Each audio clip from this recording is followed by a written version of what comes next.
Oh, okay. Here I am, back in the saddle. New headset, just like the old headset. Well, kinda. This one's got a little bit more noise canceling than the other one, which I don't particularly like. But it's Bluetooth, so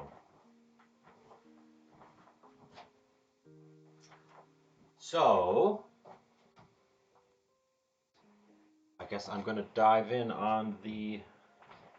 Do something pretty basic, but also experimental.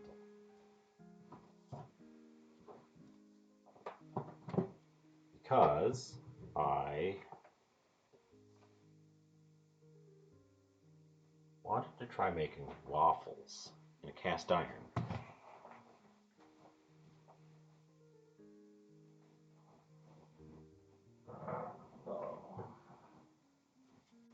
But you can't just have waffles for dinner.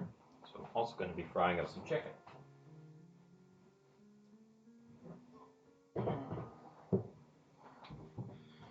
We've got the big old heavy crazy thing here. Get to him in a minute.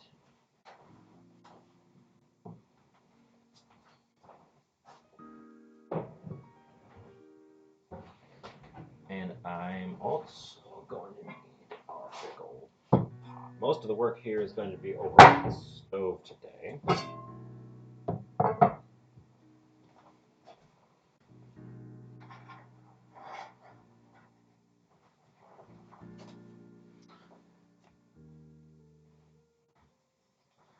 Get my prep sign.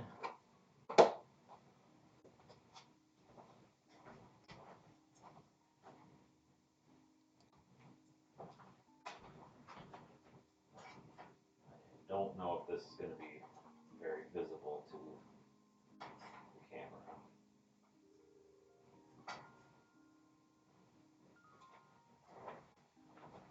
Yeah, you can see that. Yeah. Okay. Part one, this is the longest part, is getting some oil in this pan and getting temperature up.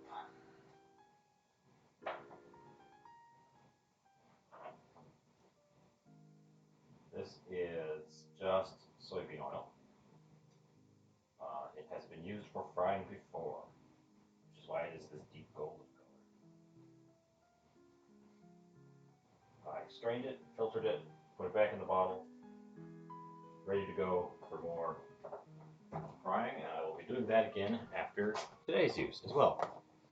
If you take care of your fry oil, you can use it over and over again. Uh, Also, let me know how the volume is, anyone who pops in. Because I'm not sure if I'm loud, if the music's low, or what. And I also don't know if anyone's going to be able to hear any of the cooking parts.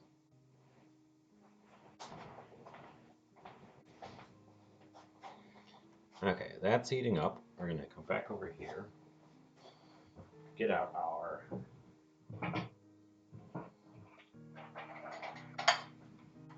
we have to make a pane station as well.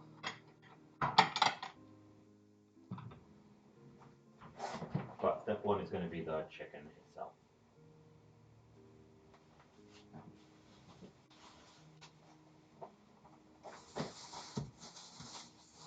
I've got a couple of small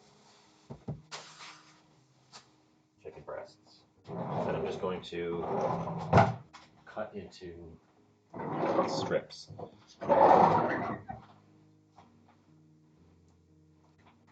Not true tenders, just going to be chicken strips.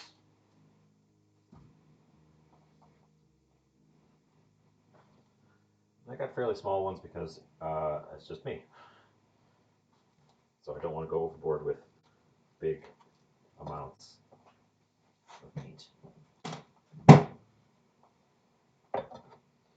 And of course we're dealing with raw chicken, so there will be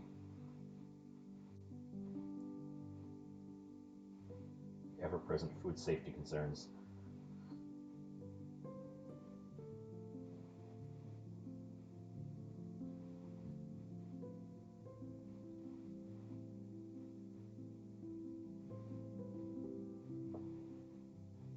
these cut into small enough pieces that they'll cook through quickly once they're in the oil, but not so small that they just disappear. So we're going for long, thin pieces. Or just raw meat, so it kind of squishes together. You can stretch it back out. That one's kind of small. It's squished together, but you can just stretch it back out.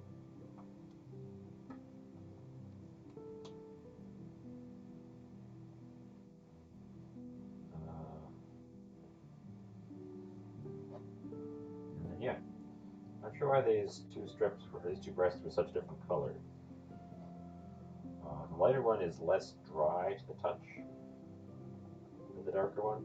So the darker one probably just had more air exposure before it was put in the packaging.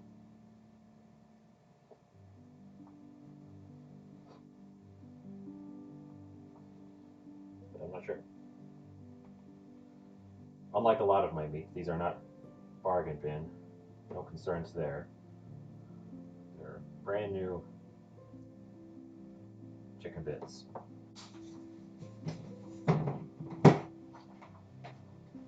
And of course I'm dealing with chicken, so I'm going to immediately wash the hands, pan, and knife, because we don't mess around with raw chicken.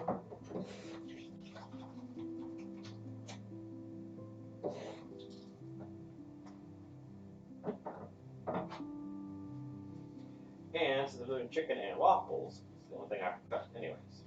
So, no danger in excessively washing. Just washing just the right amount, which is one time.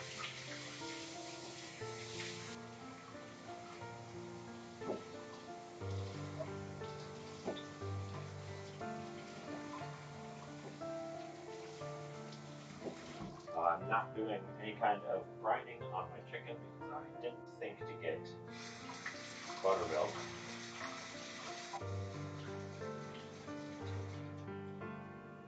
And it snowed quite a bit today, so I don't really want to go out on an adventure for buttermilk.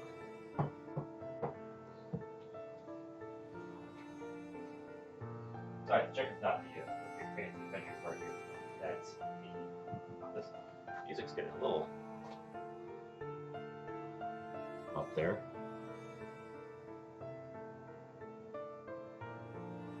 Hello, welcome in. We have just started. I've only just cut up my chicken. I'm going to get, let's see, I have a pre-packaged mix here.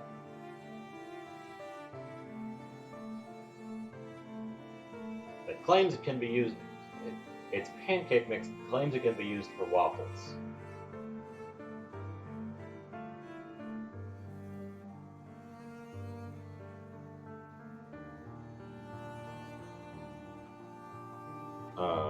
And I'm gonna just follow the directions.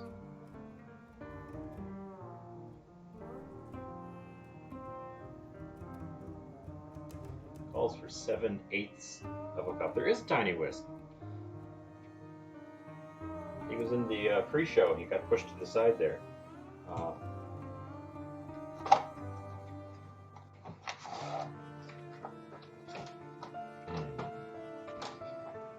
Let's go up one size of the bowl.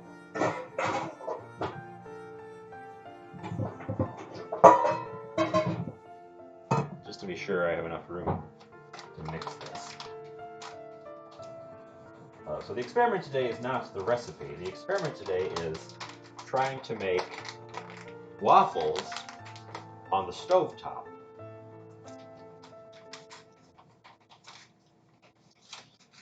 Which I believe can be done. but I don't know for sure.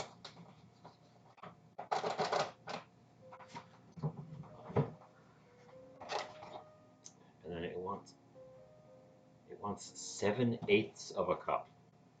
Oh, by the way, can you hear me? I'm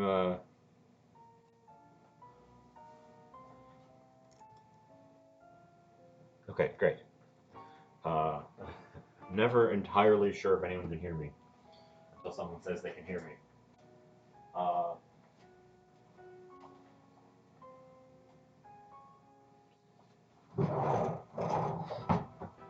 kind of recipe is 7/8 of a cup? So yeah, I don't have a ton to talk about for this. I'm going to be waiting for the oil to heat up. I'm going to do the chicken first. It's going to have a chance to sort of rest while I attempt the waffles.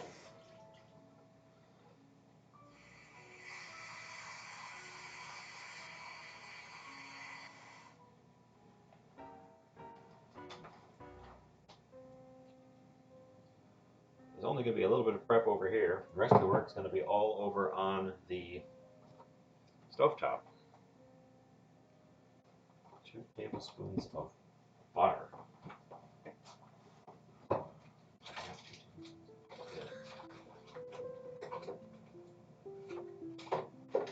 tablespoons of butter melted.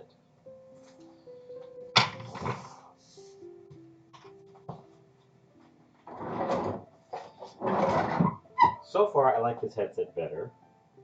Well, I like it the same. It functions the same as the old one. I hope it sounds as good.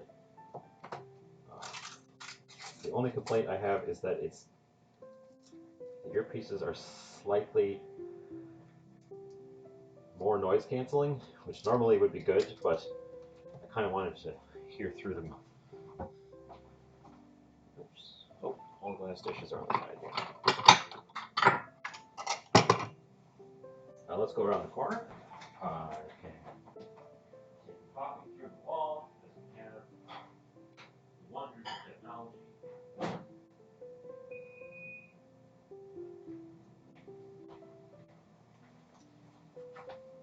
Turn the mic up.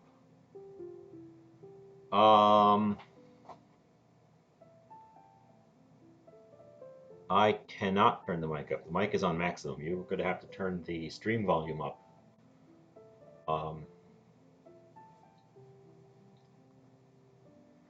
I can adjust the balance with the music if that's too high by comparison.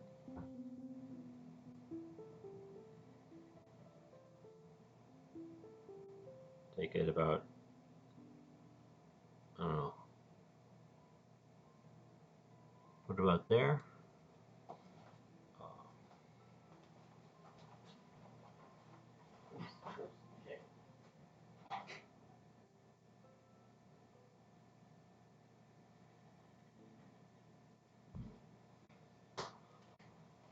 Sound of butter spitting in the other room. Not what you want to hear coming out of your microwave. The other one had a USB connection, so the USB connection is obviously going to be much more secure, strong than the Bluetooth, just by default.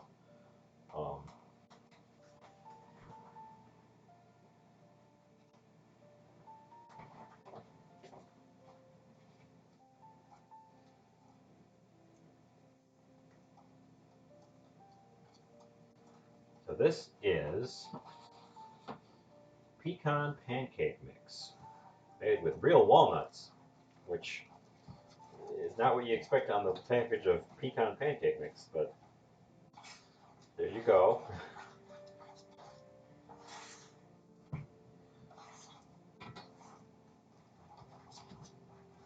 You can see the nuts. Push to the side a wee bit.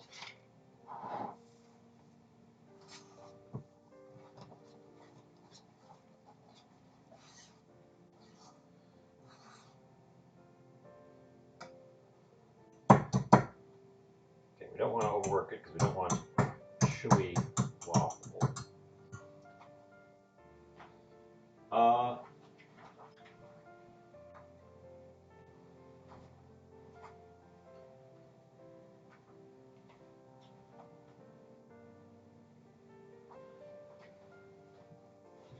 Let me scrape the sides. This spatula for scraping the sides.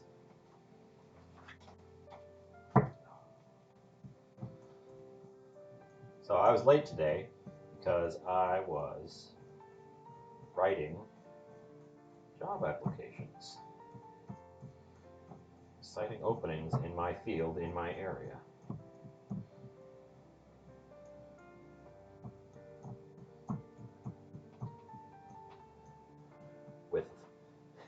With luck, they'll get me out of this tiny kitchen.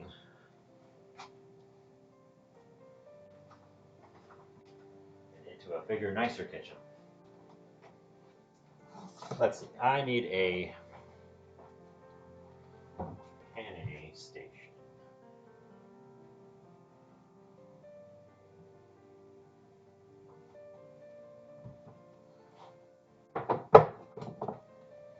Okay, now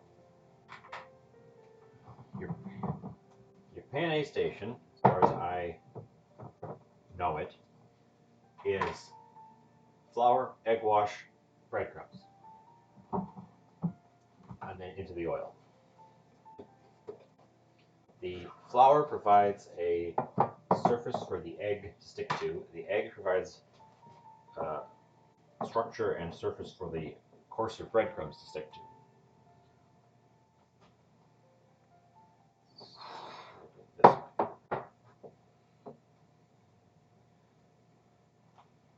And it's pretty straightforward. Just dip. It's supposed to be this wet hand, dry hand thing, and I always mess that up, and I end up with both hands just covered and caked in batter. So let's see if that happens again today.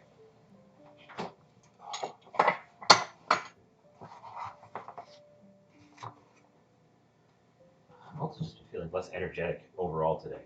I'm not sure what it is. Maybe the winter is getting to me. I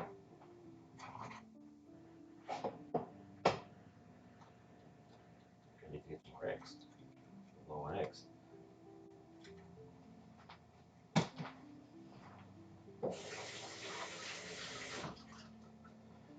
Okay, and this is a good job for our friend Tiny Whisk, who can get into these yolks without splashing out the sides of the egg bath too much. Now, last week I was surprised by the excited interest in the Tiny Whisk. Who knew that a Tiny Whisk could attract such devoted fans?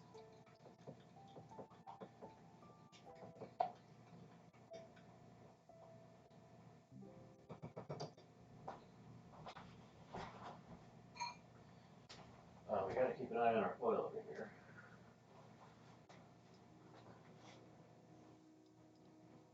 Ugh.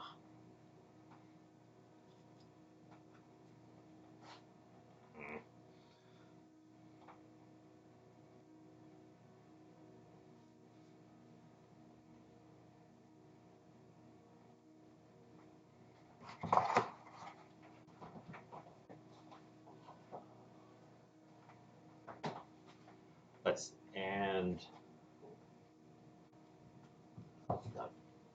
find various jars of things. Panko breadcrumbs. We need enough to be able to cover the chicken once they get in there. But I don't want it too much because I don't want to waste it. So if we end up using all of that, I will just put more in. Finally, flour. The most awkward part because I always make a mess with it. My flour container is way in the back in the corner. I have to reach over loads of stuff to get to it. Fortunately, I'm not measuring my flour for this. We're just giving a rough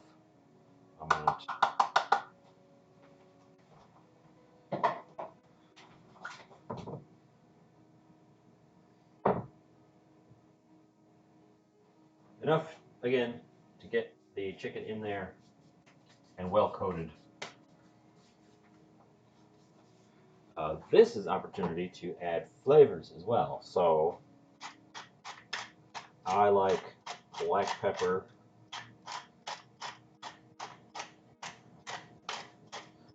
I like, put some of that flour too, why not?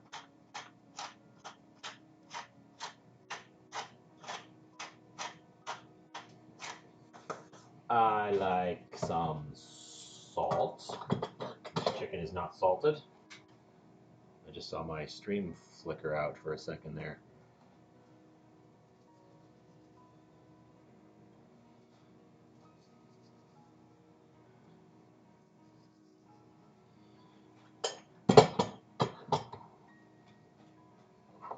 I'm going to throw some powdered chipotle pepper into the flour and not the breadcrumbs. My experience with adding flavors to the breadings here is that it takes a lot of flavor to come through in the finished product. You can go nuts with it, and they'll kind of vanish.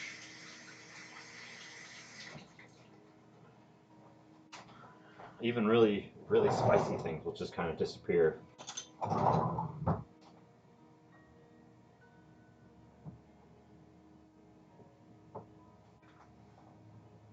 So don't be afraid to go crazy with it. I just yesterday used up the last of my garlic powder, so I can't add garlic powder to this.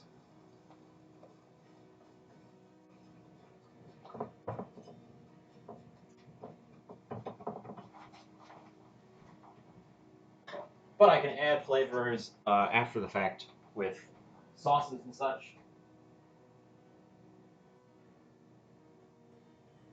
Our oil has just passed 200 degrees. If we pop over to the stove, I've got it set to just shy of medium because I want to get up to this part of the dial over here. We're deep frying between 350 and 400, or probably under 375. But I really don't want to overshoot because if I go too far past that and I get into the over 400 range, I can ruin my oil.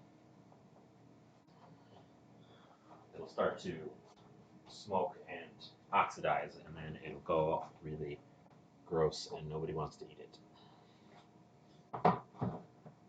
So we're coming up to frying temperature relatively slowly. While that's coming up, I am going to prep a catching station for the chicken strips as they come off.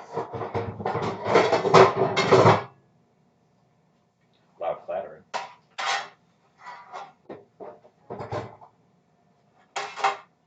Something you want to have ready before you start frying, of course. Not get the first batch in there and then panic and scramble for a place to put them like I've done every other time. Let's see, I think I've got those paper towels. You in there, paper towels? You are.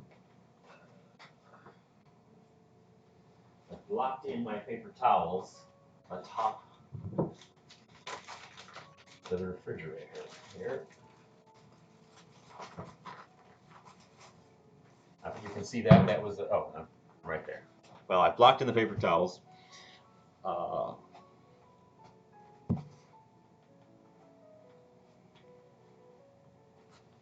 want to make visible what I'm doing here with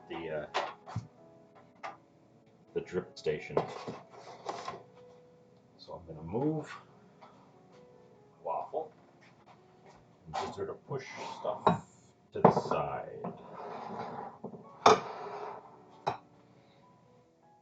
Get us back on the counter. So I've got here a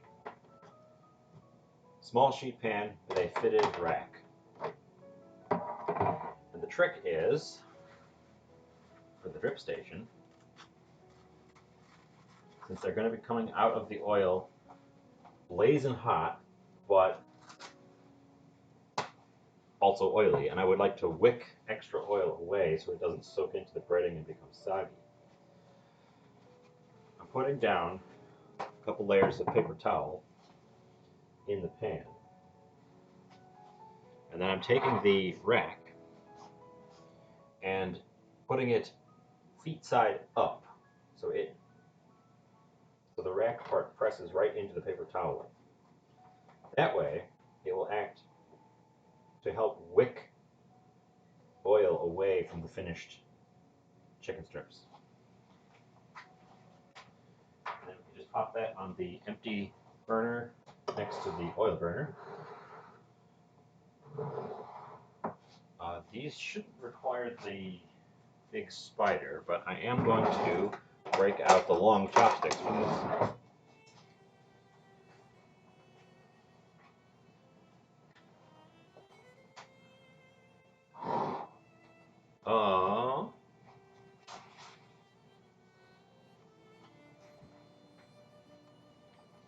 I guess I will start panning the chicken.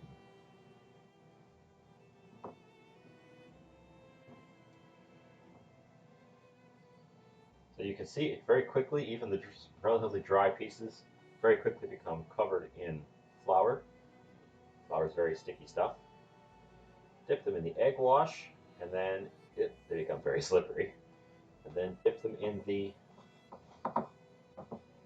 breadcrumb mix.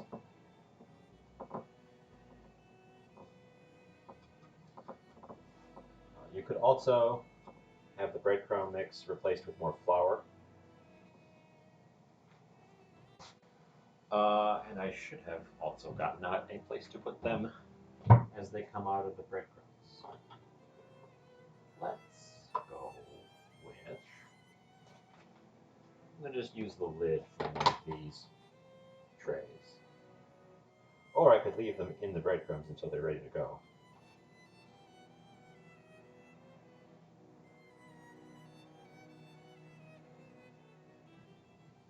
But you can do a bunch at once, pretty easily.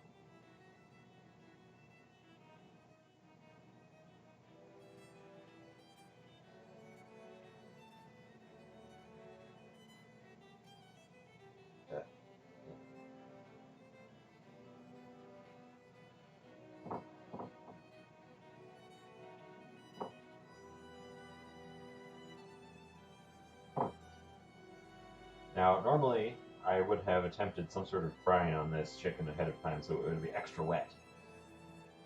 But I didn't bother this time. It's just straight out of the packaged chicken. It smelled the chipotle pepper that I put in the flour, so that's good.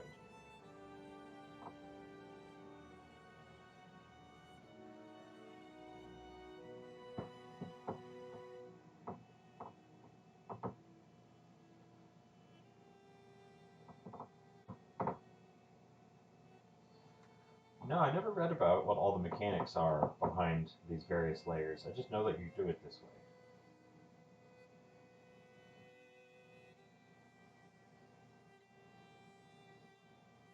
And it's important. I know the frying flour provides some of the structure of the breading, and I know the egg is a binder and helps everything hold together.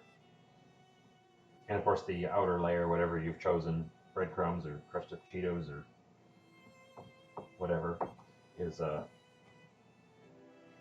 texture and crunch. I should read about it though. How's our oil doing? Our oil is approaching 275.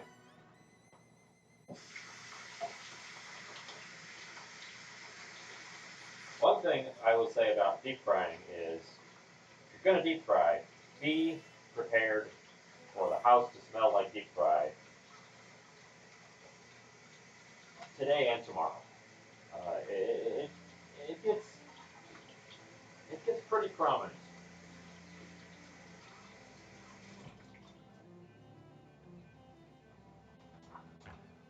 which is not the best. I don't deep fry super often for that, for two reasons. It's a little bit of an endeavor, heating up all this oil. Switch back over here. Can you see the? I don't think you can. When you heat up oil like this, it develops these really sort of nice flowing patterns, but they're not really distinct, and I don't think my camera is sharp enough to pick them up.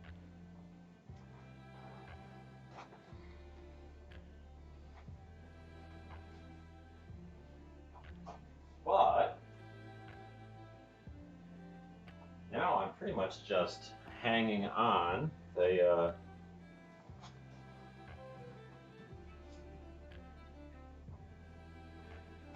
batter is resting in preparation for being put into that pan.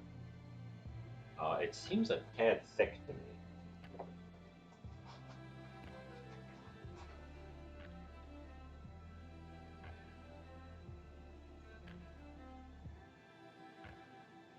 But I guess we'll find out. The theory I'm going for with the waffles is that the shape, I'm not going to get a nice crosshatch pattern, but I'm going to get a shape from these ridges in this pan. This is a griddle, like a grill ridged cast iron pan. And then I flip it and it'll griddle the other side. So in theory, I'll get all those nice craggly ridges, just not in a square pattern, just lines. It should come out with roughly the same texture that you'd expect from a waffle, but I don't know. That's the experiment. That's today's experiment. I'm going to make a sauce. We're going to make a little sauce for the finished product.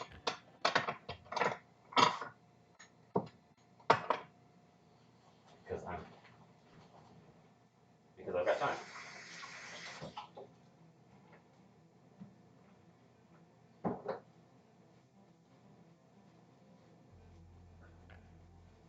I'm just washing off Tiny Whisk because he's going to help us along for this.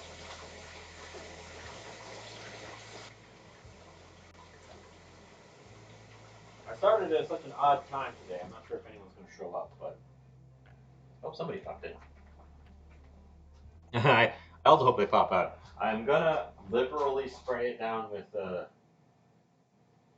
not just oil it, but like I've got like nonstick spray. But it's an experiment. We'll see what happens. If it doesn't work, then I guess I'll make pancakes instead and sacrifice the first one to the cast iron pan.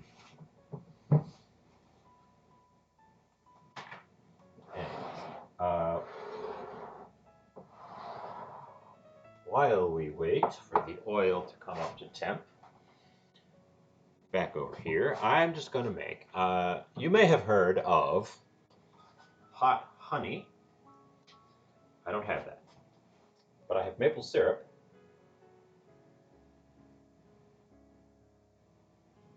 And I have hot sauce. And I'm going to combine those, taste it, and then see what else I can add to it.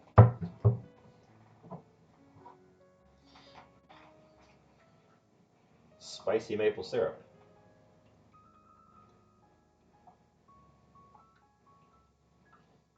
Since why not? We're going nuts. We're doing a crossover. Break out our Tiny Whisk.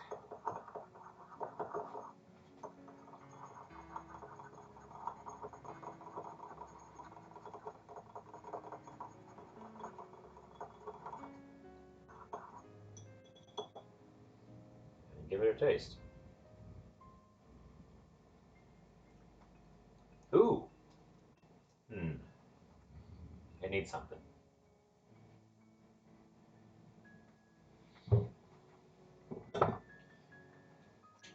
One thing it needs is a little bit more syrup.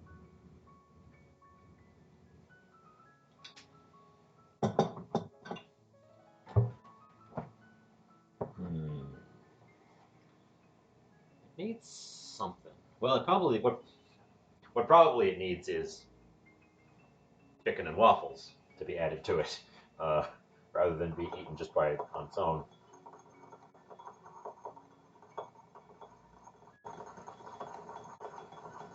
I don't hate it.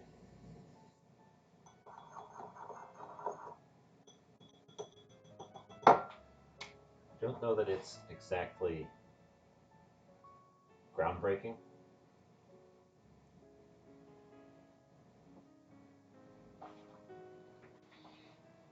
It's sweet. It's vinegary. It's got some spice, not a ton of spice. Oddly enough, it's the vinegar that seems to be cutting through a little bit more than the spice. Well, the spice shows up on the back of your throat. I don't know what else I could add to it.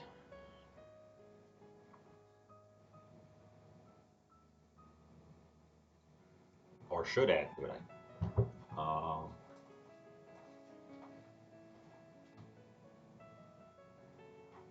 Our oil is closing in on 325.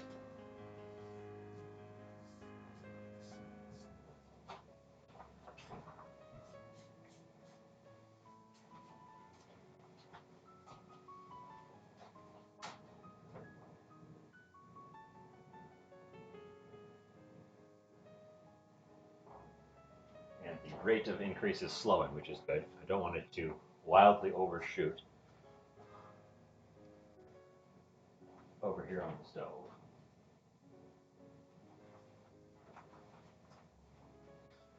Uh, Part of this project is also because I picked up that ridged cast iron pan and have gotten very little use out of it. So it's such an odd thing compared to a flat bottomed cast iron. That if this works out, this will be a great alternate use for such a seemingly specific item. Once again, I've allotted myself I've given myself a project that includes some downtime because we're waiting for the oil to come up to temperature. Um, I've also had a really hard time controlling the oil temperature in the past. Typically, it drops really low while I'm frying because I get too greedy and try to put too many things in at once. So we'll see if that happens. Ideally, you put in just a little bit at a time and it maintains the temperature in the fry range because if the temperature drops too low, the water in your food items doesn't boil fast enough to prevent the oil from seeping back in, which is where all the bubbles come from when you throw something in hot fry oil. It's all the water in your food bursting out, instantly boiling and forcing its way out, which stops the oil from seeping back in, which is why deep fried food isn't typically very oily unless it's been made wrong, or it's very bready, something that just can't avoid is soaking up a bunch of oil. Ideally, you don't want really oily fried food though. And when you are done and filter out your oil, you should get almost as much oil back as you put in. The losses are minimal, which is good. Deep frying has a bad reputation for being a very fatty, unhealthy way of cooking.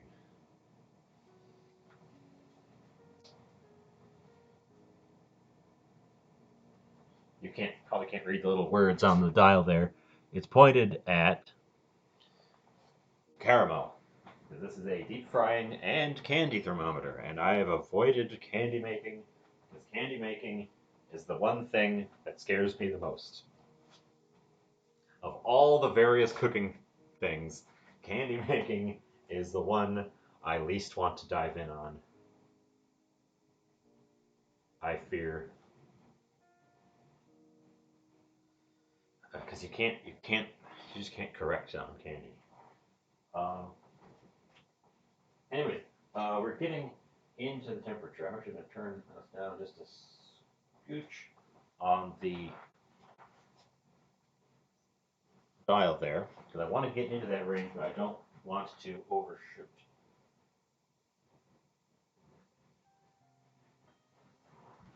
And then we get the excitement of throwing stuff in the deep fryer. And then I can also ask if anyone can hear the deep fryer, because I'm still not entirely sure how much the mic picks up. And last time I cooked something, it was not very loud.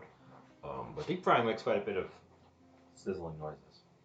If it doesn't work out, I'll make the sizzling noises for you. That'll be some fun.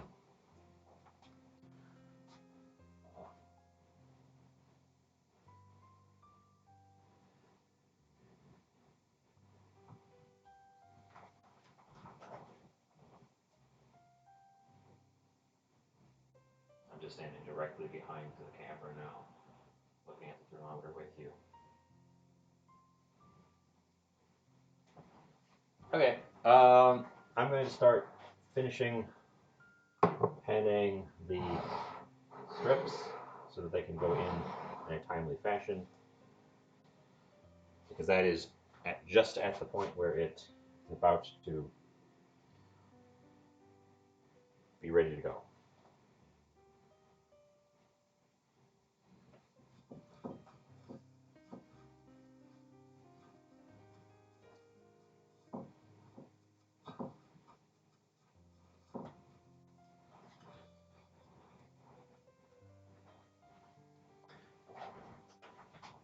Now, in they go.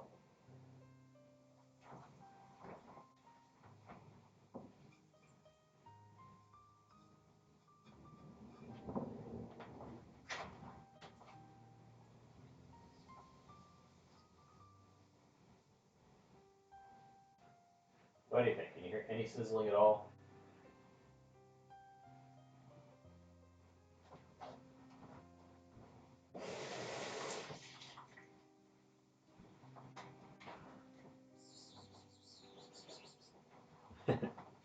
I don't think it probably picks up very well, unfortunately. Uh, the trouble with all of the microphones that I was able to look at is that they just everyone seems to want noise isolation and like don't pick up any background noise, don't pick up anything, you know. So finding one that does pick up stuff is very weirdly specific and specialty. Even though it should be easier to get a just general pickup mic that isn't directional.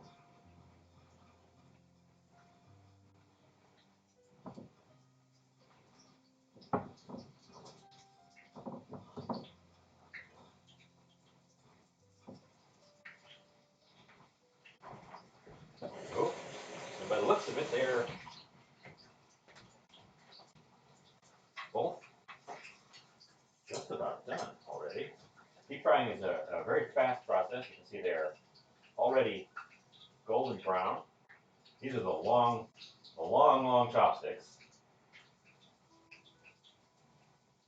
I like chopsticks for frying because you can reach right into the oil without worrying about your hands or a metal device picking up a bunch of heat.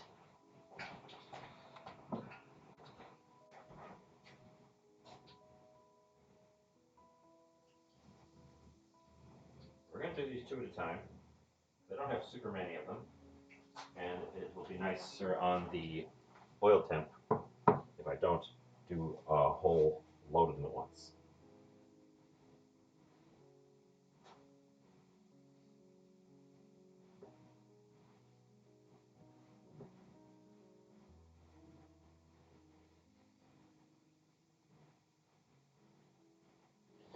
Yeah, that's why I want eventually to get. Sorry, I just read. I gotta get out of that habit too of reading silently to myself and then replying. Um, uh, you can hear me better, but you can't hear the sizzle. eventually I want to pick out a lavalier mic, which is what they use on TV for like the little ones that hook onto your lapel. Those have pretty good general pickup, to my understanding, because they're not right on top of the person's mouth, so they have to be able to pick up sound from a little bit ways away. So they're like they have omnidirectional pickup, but not extremely like full room pickup. They're that perfect sort of balance.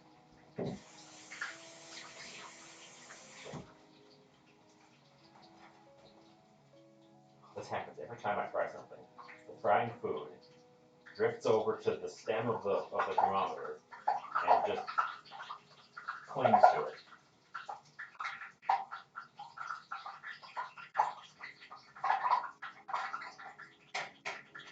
Can you hear that? It's making crackling and pinging sounds from the breadcrumbs in the bottom that escape and burn.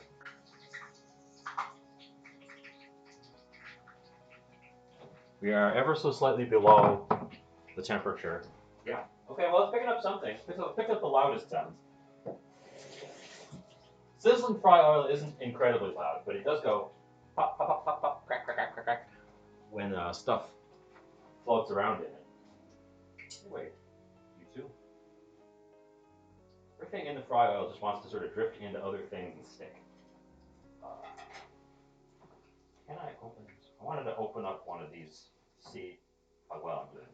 Generally, you can, something floats, it's still too hot. Generally, when something floats in the fry oil, that means it's done. And also, you can go by that color, that golden brown color. It's a good indicator. Once you get to that color, stuff is pretty much done. Unless you're frying something that's particularly massive, which I don't recommend doing, because I don't know how to do it. I've seen people deep fry all sorts of absurd things, and they take ages. And I don't know how you could possibly know that the interior is done. Because the goal here with deep frying is to get the interior just done.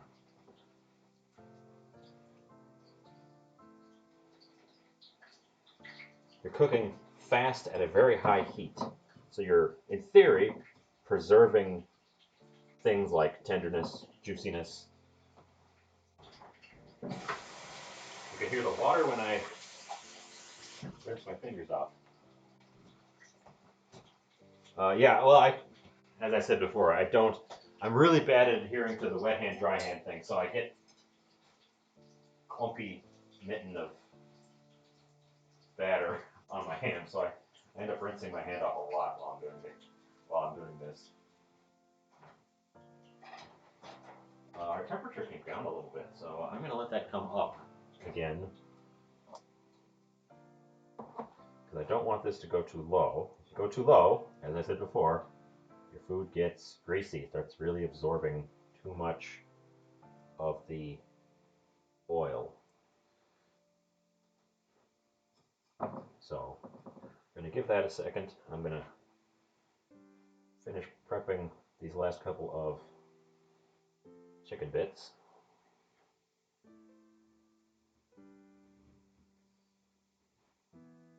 Deep frying is one of those things that I first learned about how to do it, and it seemed like something I would not want to do, something that was complicated, and it seemed so wasteful as well. You use all this oil, but the fact that the oil is almost entirely reclaimable, and most of the oil doesn't go into the food, thus being reclaimable, also means it's not as unhealthy as it sounds.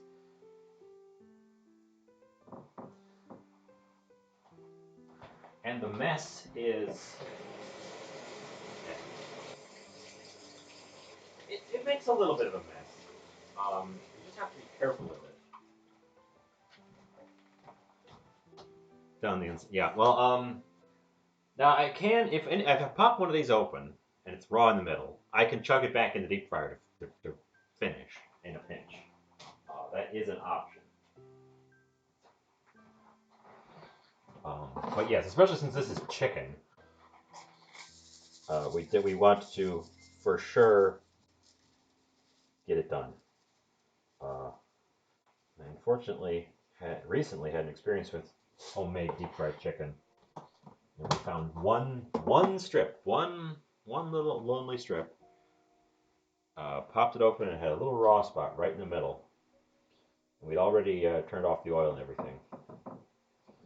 So unfortunately, we had one failure. Uh, these are thin enough that I'm not super worried about it, but we do need to keep an eye on it. Uh, on the other hand, I could make it raw, and then I would love to have Gordon Ramsay pop in and shout at me about it, because that would be a lot of publicity.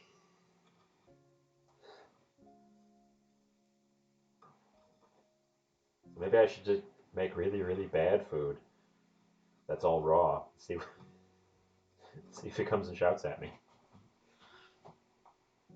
Okay, let's take a peek at our temperature. Temperature is up. Rinse the crumblies off my fingers. Get some more chicken in the fry.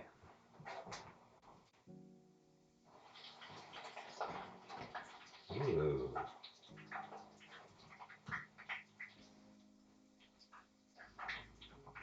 I feel like 2 at a time is just right for this size pan.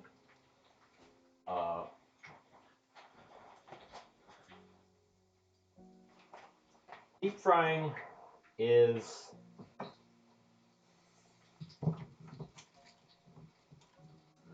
I'm not I can't recommend deep frying to most people. If you've got like a little deep fryer that does all the work for you, then sure, maybe, why not? But doing it the old-fashioned way, just in a pot with some oil,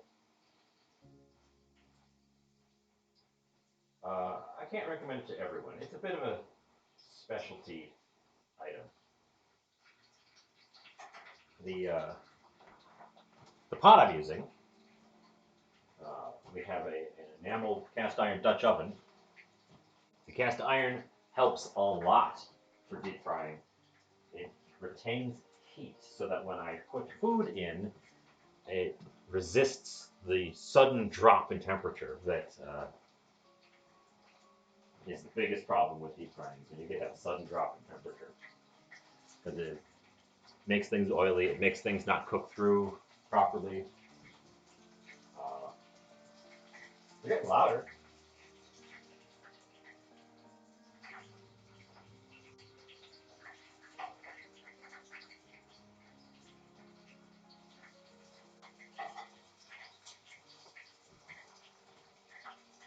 There are 4 pieces left in the pan.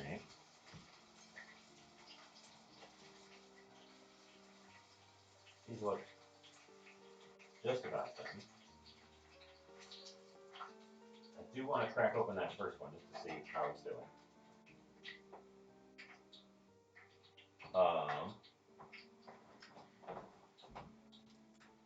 I would do over here on the cutting board with a knife.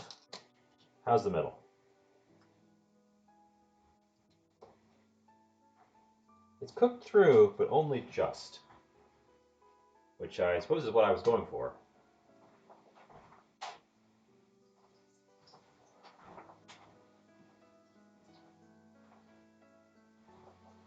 Get a couple of them in here, and then I can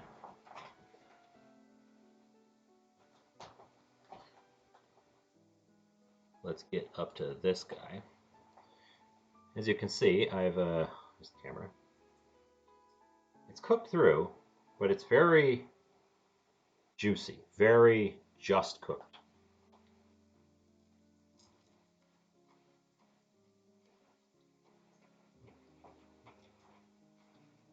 But it doesn't have any of that raw chickeniness to it. It's definitely cooked. So I would say it's a success. Hope the chewing and crunching isn't so obnoxious. It's very crunchy.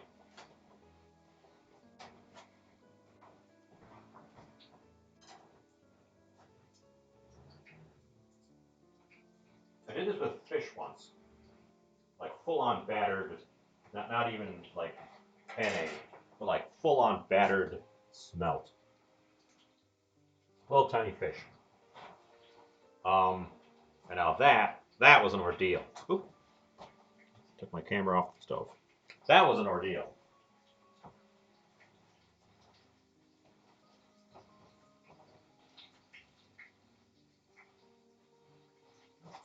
Taste it with the sauce I made.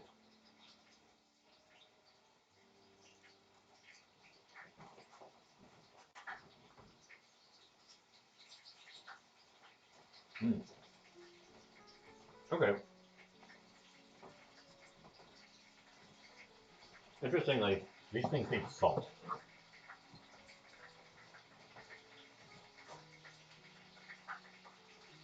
Even though I salted the breadcrumbs and the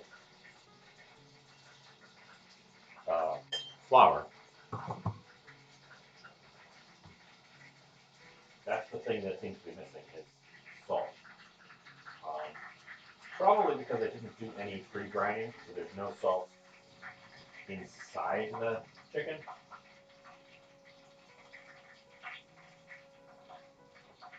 I would recommend brining your chicken before doing this at home for the flavor. I didn't plan ahead for myself.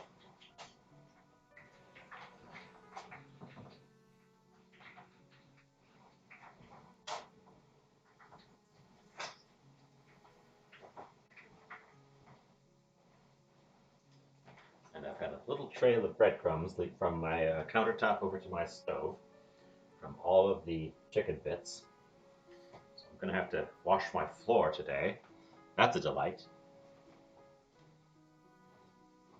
Should have thought of that. Done this right on the table next to the stove. Oh well, right now.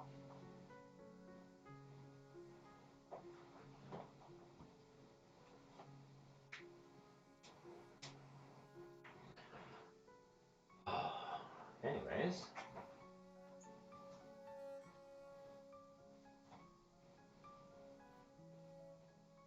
fortunately, deep frying chicken is not the most exciting thing in the world. And I also know what I'm doing, so it's not a massive experiment where I might just up and fail all of a sudden.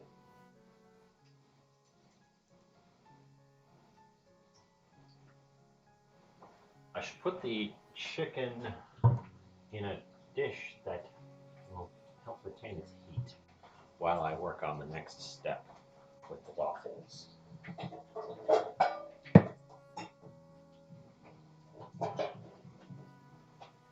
Since we're getting well drained here,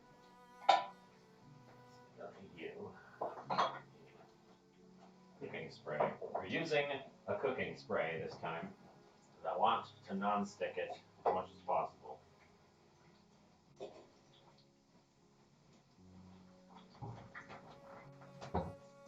Just notice you can just see the edge of my big cabinet. Can't see the awkwardly jury-rigged rubber bands that are holding the big cabinet together. But now you know about them because I just said.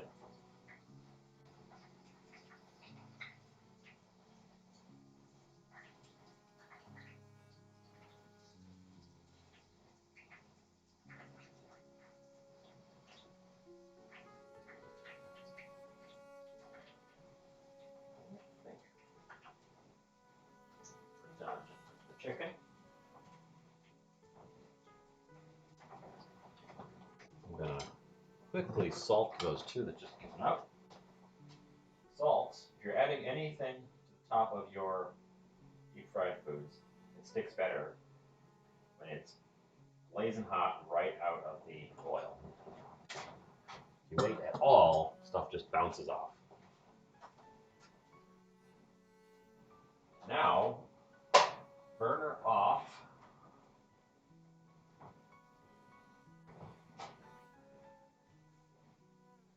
Let's move out of room for things. Bottle spray waffle batter. Towel. Chicken. This guy needs to get off of this burner because we're going to use the same burner for this.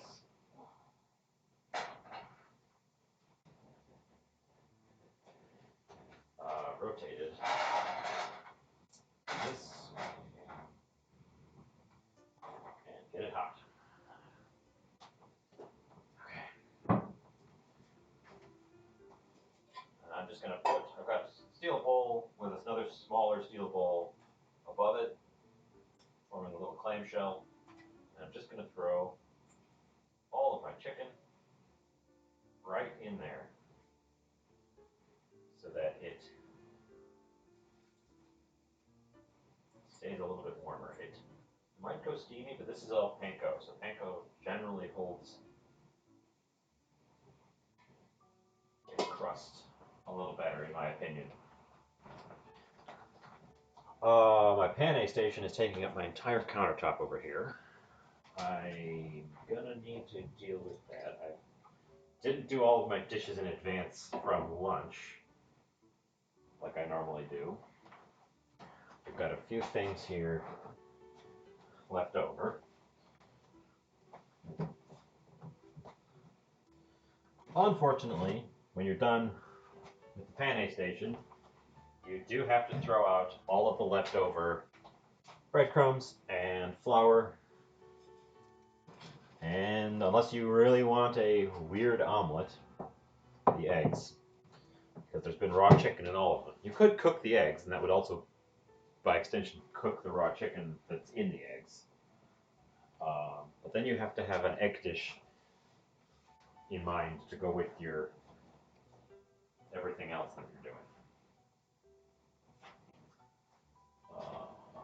You can't quite see that.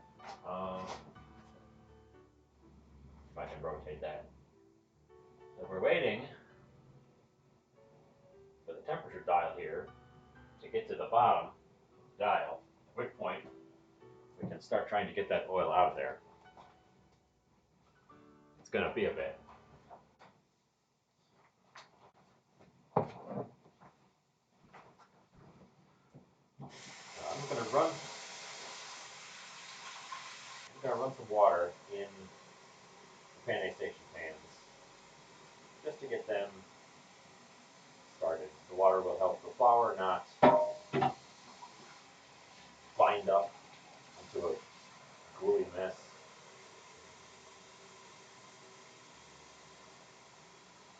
I could take this opportunity to put some dishes away from earlier. I was working on something else. I told you I wasn't working on it. I was working on a job application right before this. I didn't fully clear my kitchen in advance.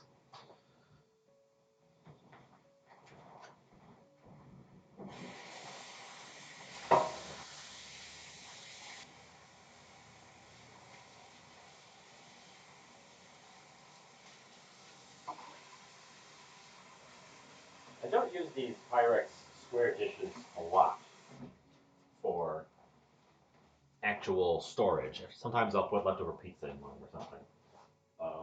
They've gotten way more use as a pan station. And I'm thinking of seeing if I can find a third one of the same size.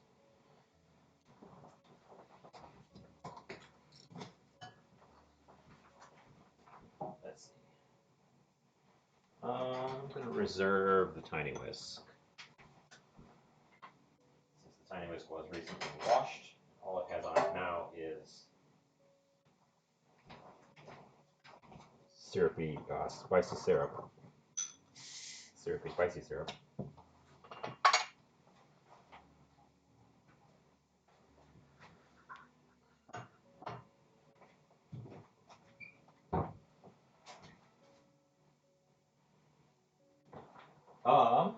And again, we're now waiting for the cook surface to come up to temperature.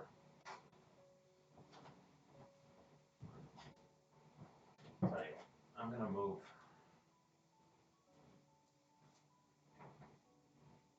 the oil to the back burner.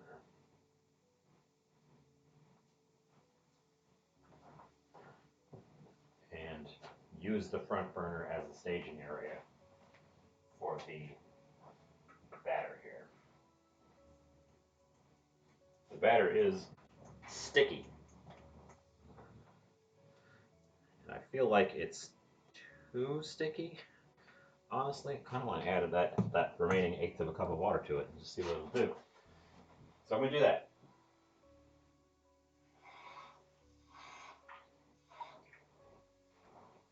One more eighth of a cup of water into the batter.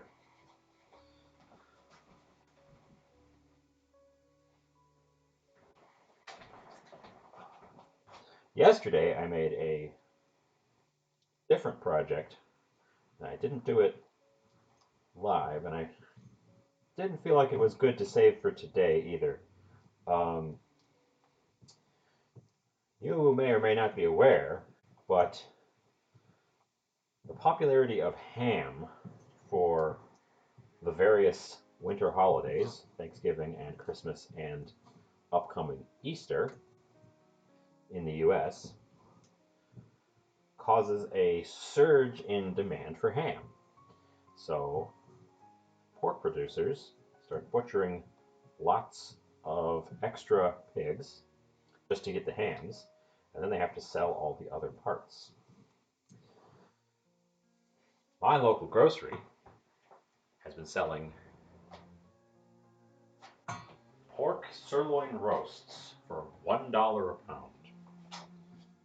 I picked up a 5-pound roast for $5, threw it in my slow cooker with a bunch of spices on top of it, and let it think about itself for 12 hours, and it turned into pulled pork. Not exactly riveting viewing for doing live, because it's just sitting there gradually breaking down. I could have pointed the camera at it and just left it alone, but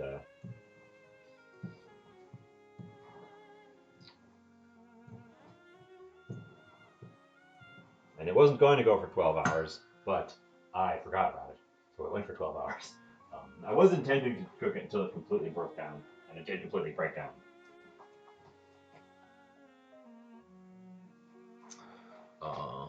Looks like we had a lag spike recently. It's something I've dropped about 4,000 frames. Hope that wasn't too disruptive. This is getting hot. I need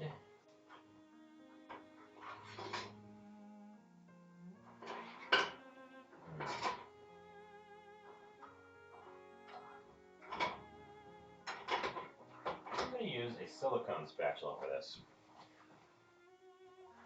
I feel like that's hot. Let me give it a...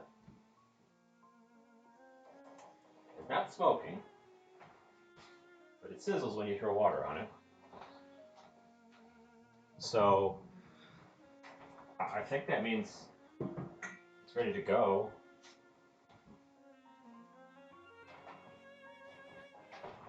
Let me get out a plate for catching.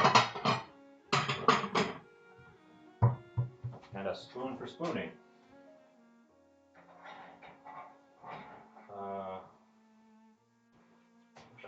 I wish I had a little table right here underneath where the camera is.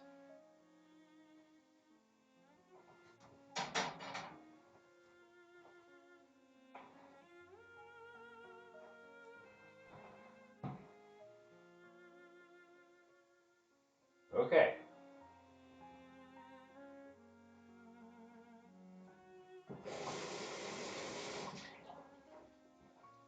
Okay. Moment of truth.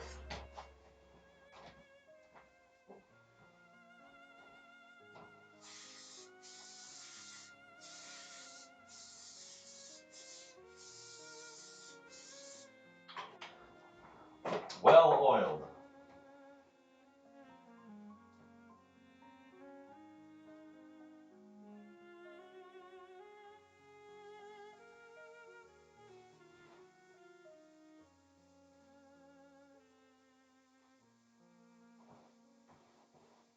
That might have been too big. But here we go. We've got enough to do a couple of test runs and see if we can figure out how this is supposed to work.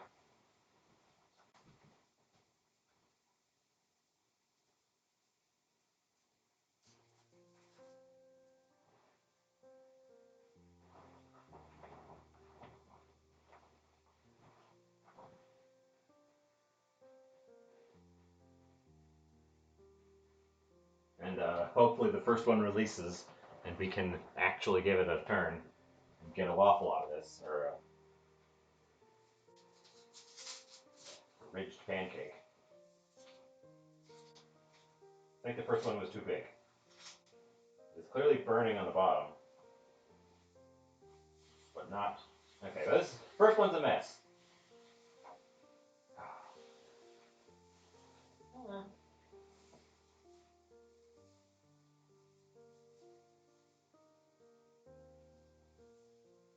You know what they say about pancakes? The first one's always a sacrifice to the pan.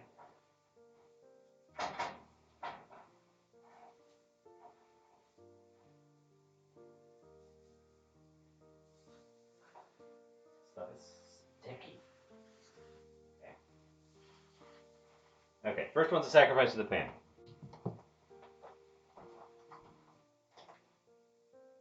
it not hot enough? I think I need to make them smaller and I need the pan to be hotter. Um,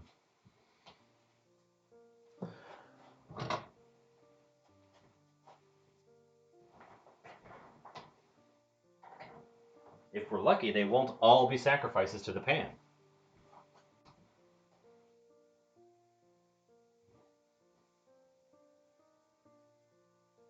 It does release, it's just kind of hard to get under it.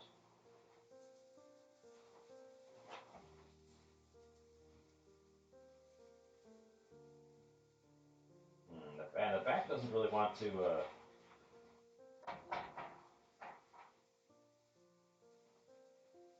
liquid. What is liquid? Flow. I really want to flow into the crevices. Doing this with a prepackaged mix may be the actual problem here.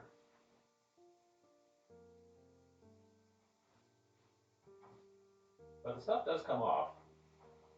It's not making a terrible mess. It's just making a medium mess because it's coming off of the cast iron pretty well.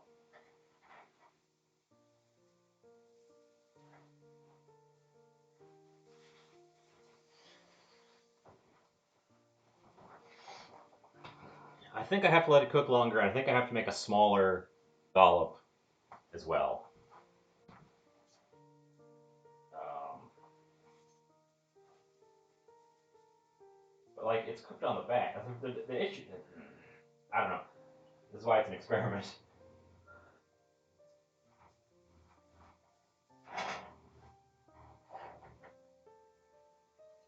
Oh, all these little bits. Okay, okay.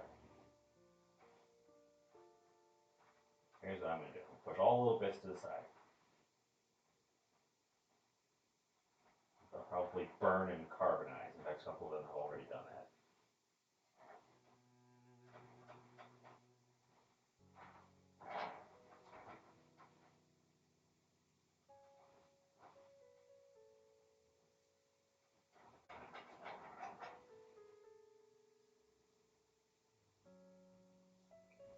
Get those little bits out of there as I can. Hopefully the next one doesn't break as much.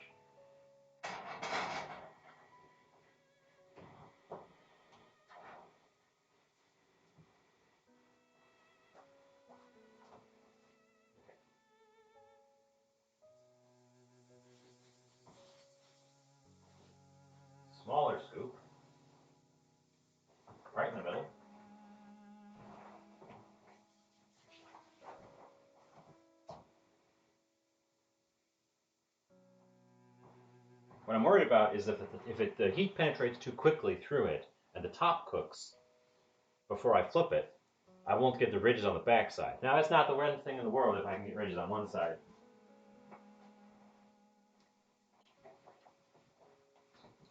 And not the other. But I would like to get ridges on both sides if possible. But I'm gonna let it form bubbles like it would with a pancake this time.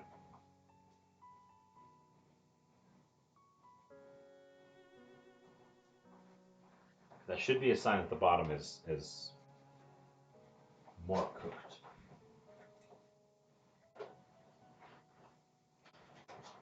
Let's see how this disaster one tastes.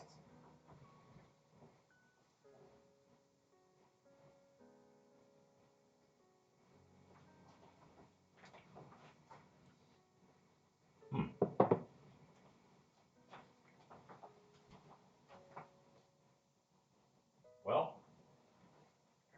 you can taste the nuts.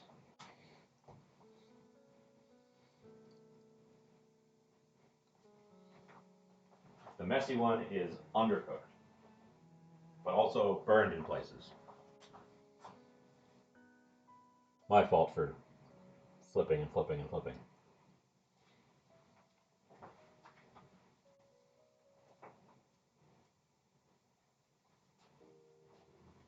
Where did I put my pot over? Okay, it's smoking.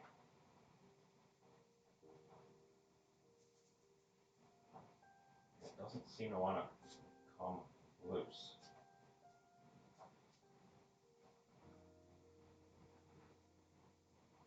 Okay, pan has to be too hot now.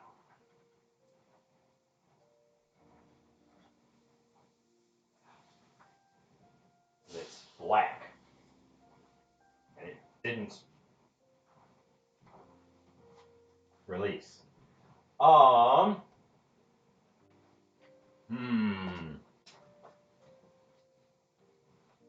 So that one was clearly down too long, but it also didn't release. I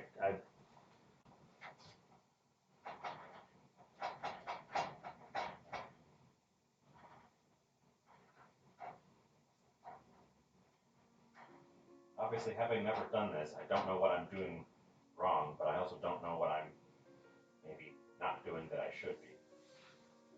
Oops.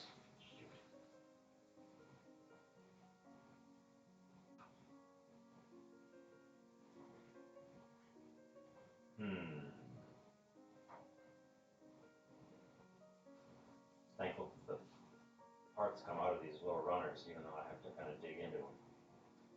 That would be a mess if I couldn't get them to pop loose. I can't seem to get them to pop loose all at once. I really have to dig into them.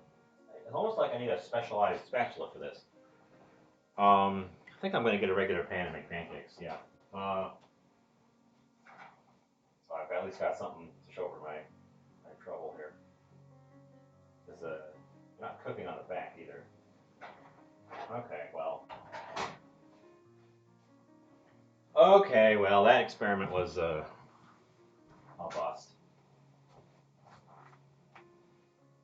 Let's get out a regular pan. Got one right here, actually.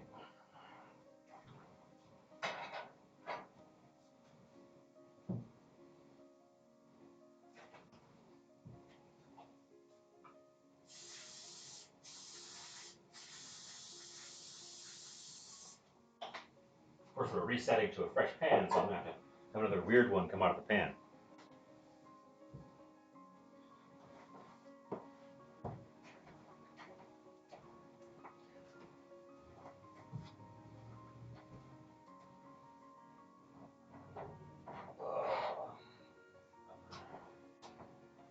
So I didn't just come up with this idea out of complete nowhere for cast iron waffles.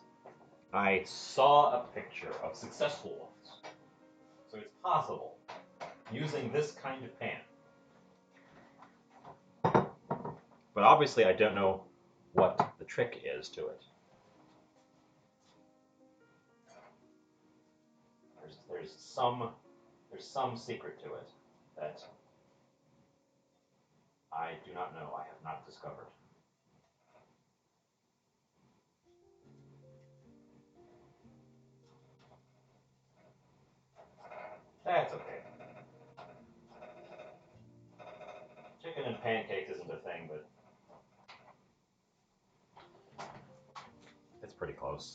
waffles.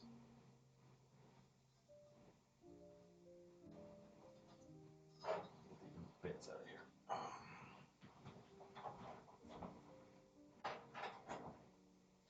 It's gonna be a fun cleanup too. A few little bits have stuck. I gotta get them up before I can re-oil it.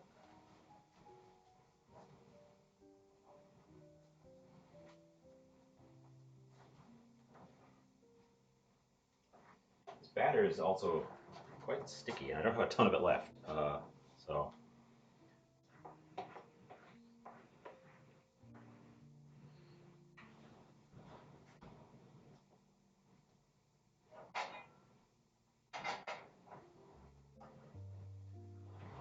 well, let's taste this burned one, see how it worked out.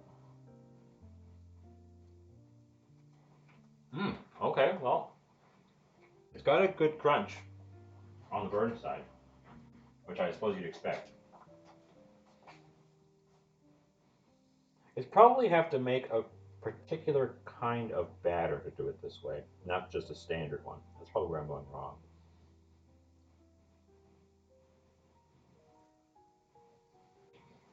I will read about it and revisit this in the future.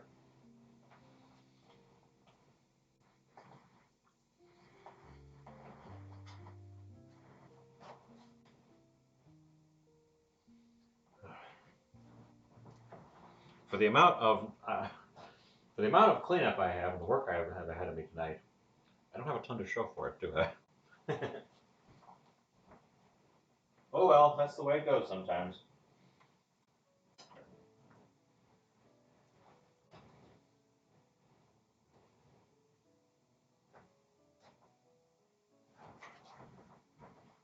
Batter is very sticky too.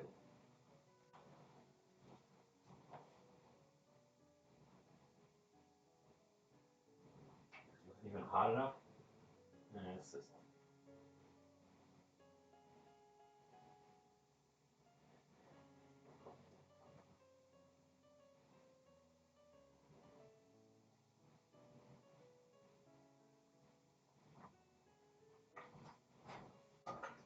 this batter is very sticky batter.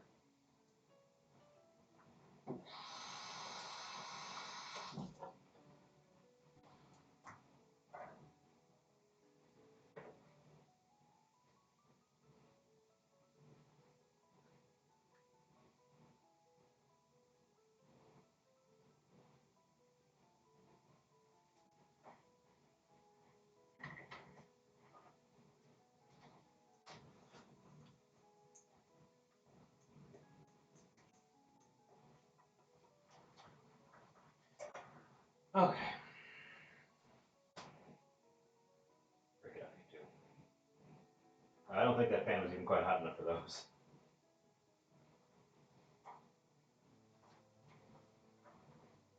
I better get something to show for it. The tiny whisk is still in operation over on the countertop. There he is. The tiny whisk was employed to mix together the maple syrup and hot sauce because we needed a big whisk to make the batter for the pancakes. So he didn't get a lot of employment. He was in my opening. I put him on the intro card because I knew he wasn't going to get a lot of use today.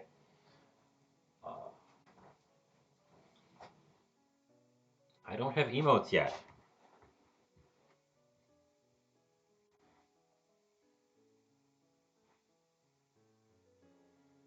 I'm too new.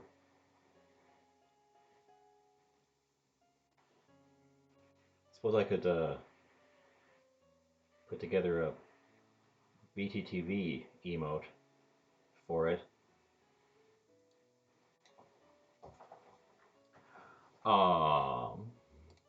We've had a successful frying of chicken and an unsuccessful frying of waffles.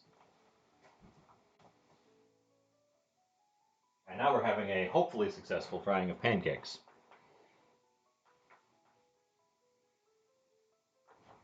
Let's see if there's a whisk emote in someone else's. Nope.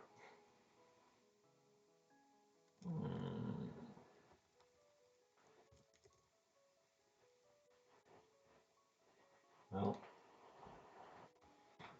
trouble is, you don't get emotes until you get to be affiliate, and I'm nowhere near that.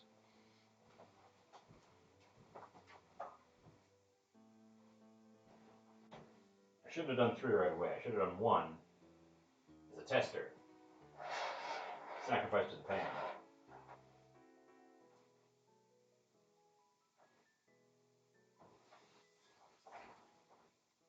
Oh, come on. Come on. Don't do this to me. Come on. Please. Pancakes. Please. How can you have done this?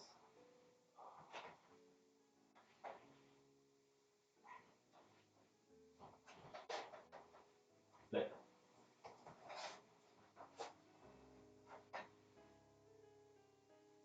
Flip. And flip. Okay.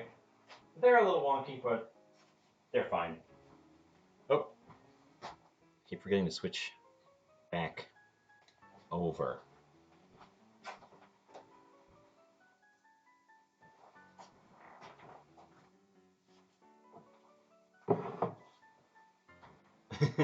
Well, if I do Tiny Whisk, I end up fighting with Babish. Babish has a Tiny Whisk that has been featured in his show as well. And he's gone so far as to get the Tiny Whisk tattooed onto his arm. So there's competition in the Tiny Whisk realm.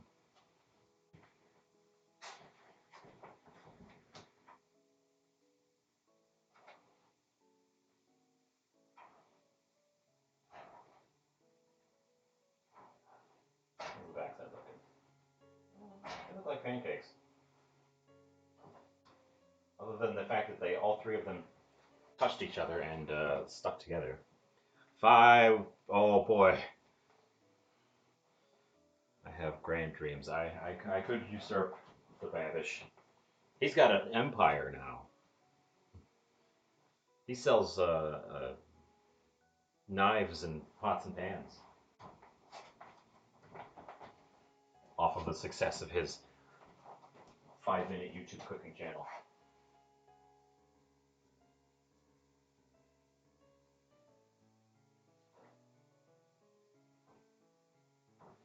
Okay. Some pancakes. I have enough batter left here for 1 more cake.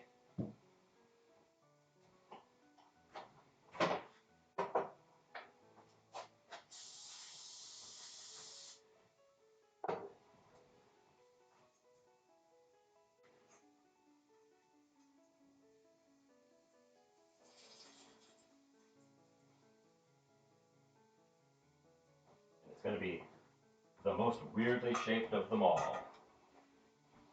Looks like a ghost. Ghost of pancake.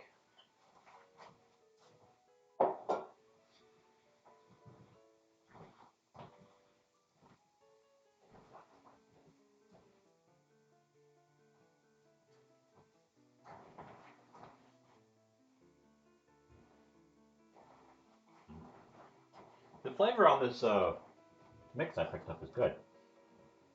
And it claims you can turn it into cookies too. I should make my own batter next time. I imagine there's a guide for making the perfect batter for this. I can read about it and actually get this right.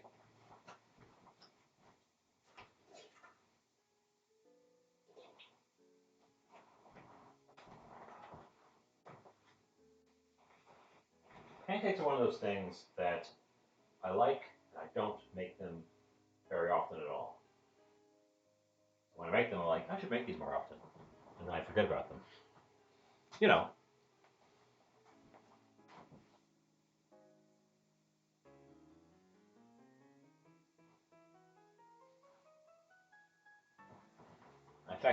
time I made pancakes, I think it was professionally.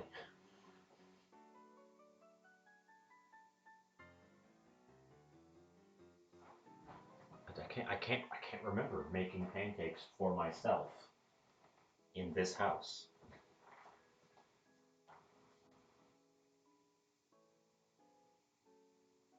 Bizarre.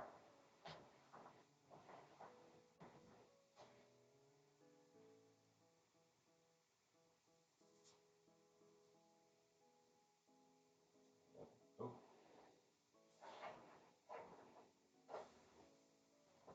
the pan's a little bit hotter than it was when I put the first batch in.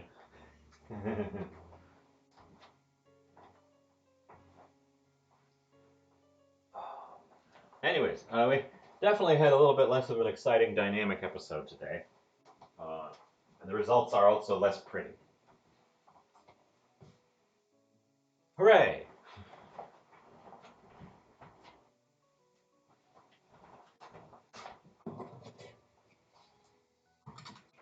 Let's arrange.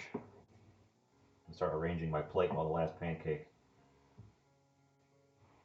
cooks.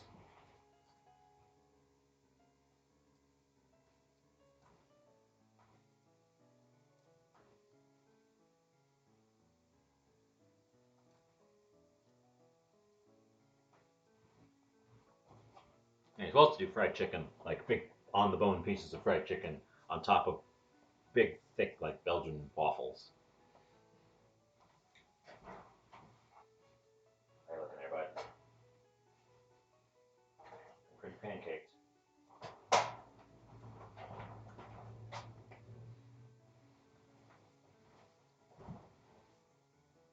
So I've done every element of chicken and waffles wrong, but here's the countertop. Is my camera? Oh, okay. I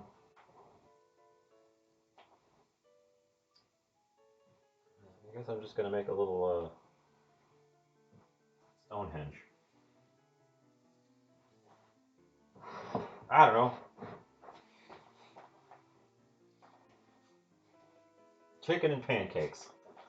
Don't look at this little bowl in the corner.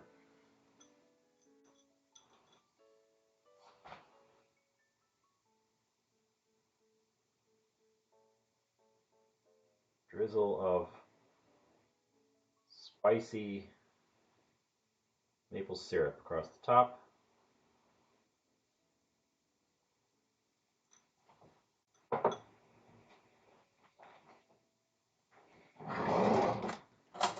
Pull out your fork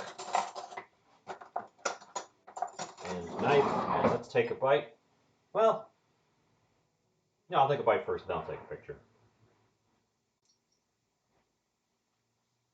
I want a piece of chicken and a piece of pancake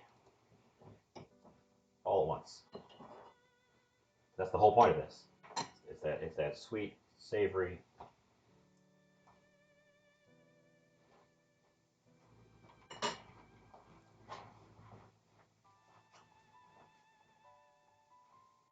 Mm.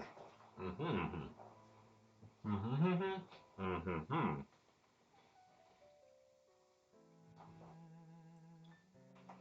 Hmm.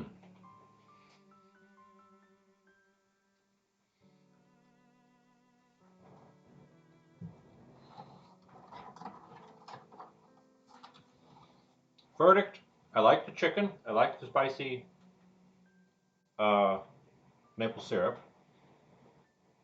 I like the flavor of the pancakes. I think they're too thick. They're a little claggy, like doughy. Um, I probably should have tried this whole experiment with freshly made pancake mix or waffle mix. The flavors are all good. The texture of the pancakes is a little bit off. Um, and I think that's part of why you want waffles with this, is because it gives you those crispy, crackly bits to work with. I also definitely want to brine the chicken next time. Because the inside of it just tastes like chicken. There's very little like extra oomph. I put my hand right in front of the camera. Uh,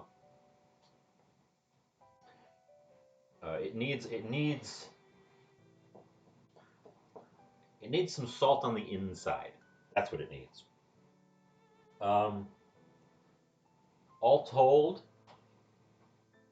I mean, I'm not unhappy with it, but I wouldn't call it a resounding success. Uh, Clearly, I'm obviously unhappy with how the waffles turned out.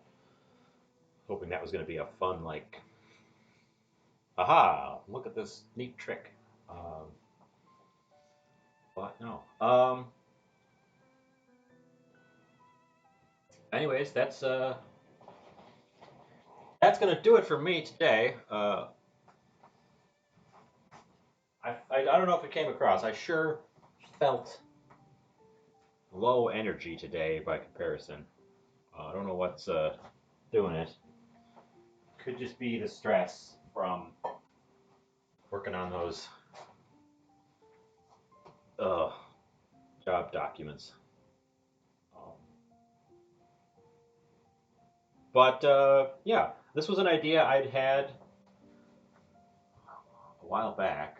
This was one of my original ideas for the channel here. Was the not the chicken part, the waffle part, but just to see if I could do it. And I wanted to see if I could do it while doing it a live attempt. And here we've done it. We've done a live attempt, and it didn't work. So, anyways, I guess I won't drag this out too much longer. Thanks for coming out. Uh, I know Felix just got here, but thanks for popping in anyways. I know I said last week I was gonna get all my channels sorted out and descriptions and schedules and all sorts of stuff, but ended up investing my time in a different thing over the past week. Uh, but I'm looking at what a good starting time would be because I notice people don't show up for the first chunk. Um, I was originally looking at 4 o'clock for my starting time, but I'm thinking pushing it later might be better, especially for shorter projects. Today I didn't get started until 5, a little bit after 5. Um,